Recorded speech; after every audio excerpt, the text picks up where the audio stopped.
Vie pratique. Radio Laser, à vos côtés. On va découvrir le Xapa. Pour moi, ça a été une découverte totale. Et pour ça, je suis avec une invitée. C'est Maëlle Boutmy. Elle est infirmière au centre hospitalier Guillaume Régnier de Rennes. Mais elle est donc rattachée à ce Xapa qui est le centre de soins d'accompagnement et de prévention en addictologie. Elle est présente sur le forum aujourd'hui pour expliquer un peu son travail. Bonjour à vous, Maëlle. Bonjour. N'hésitez pas à vous approcher bien du micro, qu'on vous entende bien. Donc le Xapa, en fait, c'est un lieu ressource pour toute personne qui peuvent souffrir d'addiction. Tout à fait. C'est un centre, il y a 2 centres sur Rennes, un qui est situé dans le centre de Rennes et un à proximité du centre hospitalier Guillaume Régnier. Et moi, donc du coup, le centre hospitalier, le Xapa, le pôle addiction, a développé un projet en fait de développer des consultations sur les territoires des Vallons de Vilaine, dans l'idée de venir vers, de développer l'aller vers, dans l'idée de proposer aux usagers souffrant d'addiction à des produits ou à des comportements, de pouvoir venir nous rencontrer. Voilà, on n'a plus à souffrir d'être isolé parce qu'on ne peut pas conduire du fait de son addiction. C'est ça, où on se rend compte aussi que le territoire des Vallons de Vilaine ne permet pas forcément l'accès facilement, en tous les cas, sur Rennes. Donc, c'est dans l'idée de venir vers. Alors, il y a les problèmes de transport et parfois des personnes qui sont en situation de précarité. Donc, on vient vers eux. L'addiction, c'est un champ très large. Oui. Qu'est-ce que vous couvrez ? Alors, on parle des addictions comportementales et des addictions à des produits. Donc, à tout produit. Comportemental, c'est lorsque un comportement prend de la place au détriment du quotidien ou de priorité dans sa vie. C'est quand on est centré sur ses comportements ou ses consommations. Par exemple, alors on a les classiques évidemment, l'alcool, les opiacés. Oui. Qu'est-ce que vous faites si quelqu'un vient vous voir et souffre de ce genre de mal-là ?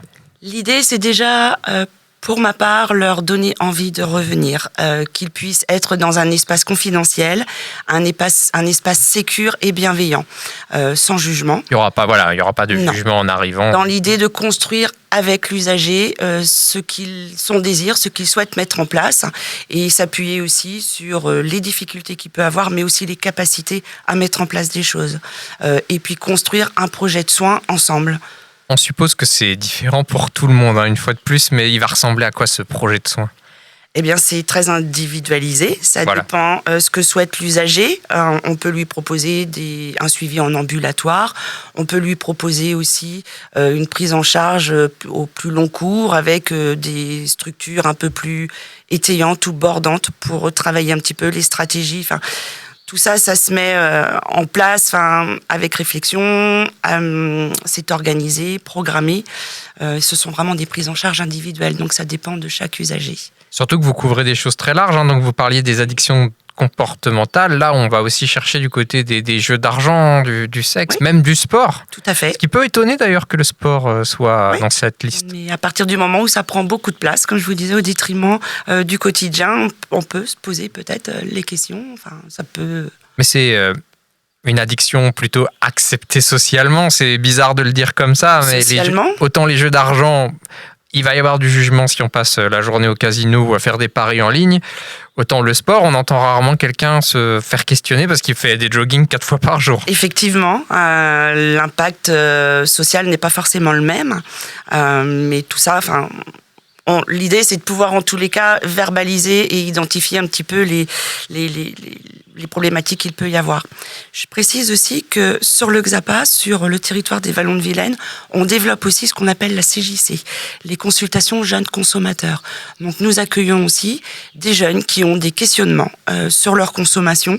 Ce sont des consultations anonymes, qui peuvent être anonymisées. Ce sont des consultations, en tous les cas, on demande, les jeunes peuvent venir nous rencontrer, pas forcément lorsqu'il y a une addiction qui s'installe, mais lorsqu'il y a aussi un questionnement, sans avoir forcément l'accord des parents. Il va être de quelle nature ce questionnement ? Eh bien, c'est à partir du moment où ça peut prendre là aussi beaucoup de place dans le quotidien, où ils se rendent compte qu'il peut y avoir des mises en danger au niveau de la santé, surtout les champs en fait. Voilà. Donc on pose une question un peu naïve, mais est-ce que vous traitez par exemple l'addiction au téléphone qui touche absolument tout le monde maintenant. Et on peut l'aborder, effectivement. Après, tout ça, c'est un petit peu à décortiquer. C'est que les jeunes... bon, ça fait partie aussi du réseau de communication. Oui, on pense aux jeunes, mais pas seulement. Et pas forcément. Voilà. Ça touche, comme je le disais, un peu tout le monde maintenant. Tout à fait. On peut parler aussi, en termes d'addiction, du tabac aussi. Oui. Bon, de toute façon, si vous avez besoin d'aide, le XAPA est présent sur ce forum jusqu'à 18h30. Tout à fait. Donc on vous trouve ici à l'espace Galatée. Mais sinon, donc, il y a ces permanences. Comment on fait pour aller à votre rencontre ? Alors, pour pouvoir aller à notre rencontre, donc les consultations se passent chaque mercredi sur les Vallons de Vilaine, à l'espace social et culturel l'espace Chorus. Et le numéro de téléphone, en fait, il faut appeler avant tout le secrétariat du XAPA en vol au 02 99 33 39 20. Bon, si vous êtes en voiture et que vous n'avez pas eu le temps de noter ça, je le rappelle toujours, mais il y aura un podcast d'ici, si tout va bien, quelques minutes sur radiolaser.fr. Donc vous pourrez évidemment retrouver ce numéro de téléphone et donc contacter mon invité Maël Boutmy.